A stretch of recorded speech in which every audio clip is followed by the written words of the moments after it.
গণেশ পুজোয় মানবিক উদ্যোগ বাড়িভাষা রামকৃষ্ণ মিনি মার্কেট কমিটির বৃহস্পতিবার শিলিগুড়ি বাড়িভাষা রামকৃষ্ণ মিনি মার্কেট কমিটির উদ্যোগে অনুষ্ঠিত হলো বিশেষ সামাজিক কর্মসূচি। গণেশ পুজো উপলক্ষে আয়োজিত হয় দুস্থদের জন্য বস্ত্র বিতরণ, হেলথ চেক আপ ক্যাম্প ও প্রসাদ বিতরণ।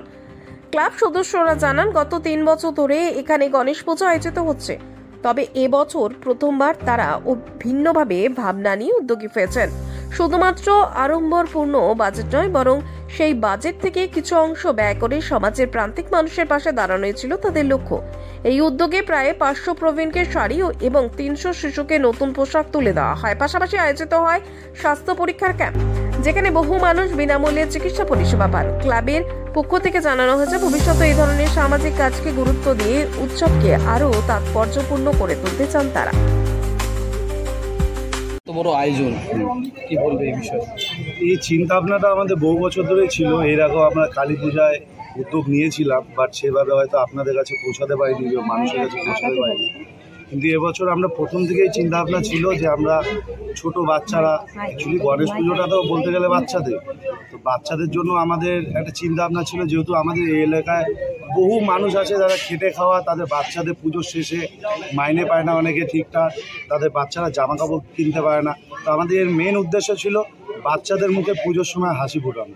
সেই উদ্যোগটা আমরা নিয়েছিলাম। কিছু পরিবারের হাতে আমরা তুলে দিতে পেরেছি। সবার পক্ষে তো সম্ভব হয়নি, কারণ সবার সহযোগিতা যখন আগামীবার পাবো আরও সুন্দরভাবে করতে হবে। তারপর কিছু মেন আমাদের টার্গেট ছিল বৃদ্ধ বয়স্ক মহিলা, যাদের বাবা মা অনেকে আছে, ছেলে পেলে জামা কাপড় দেয় না বা পড়তে পারে না, অনেক পরিবার আছে এরকম। সেই মহিলাগুলোকেও আমরা বাড়ি বাড়ি গিয়ে খোঁজার চেষ্টা করেছি। মোটামুটি 500 মহিলার কাছে পৌঁছতে পেরেছি এবং তাদের হাতে বস্ত্র তুলে দিয়েছি, সেটা আপনারা দেখতে পারলেন কিছুক্ষণ আগে। তো আমরা আরও ইচ্ছা আছে, কালকে তো আমাদের মনে হয় একটা ভাসানের প্রোগ্রাম আছে, তার আগে চেষ্টা করব রাতে যদি আমরা কিছু করতে পারি, আর কালকে আবার কিছু বস্ত্র বিতরণ করা হবে যদি পসিবল হয়। তাছাড়া আগামী দিনে আপনারা যেভাবে সহযোগিতা করেছেন এবং বাড়িভাষা রামকৃষ্ণ মিনি মার্কেট ব্যবসায়ী সমিতি পুজো কমিটির পক্ষ থেকে আমরা যে সহযোগিতা পেয়েছি, সেই কারণে আজকে আমরা এটা করতে পেরেছি। সাথে আমাদের কিছু সমাজসেবী বন্ধুবান্ধব রয়েছে, তারাও সহযোগিতা করেছে। তার জন্য আজকে আমাদের প্রোগ্রামটা সুন্দরভাবে সাফল্য হয়েছে।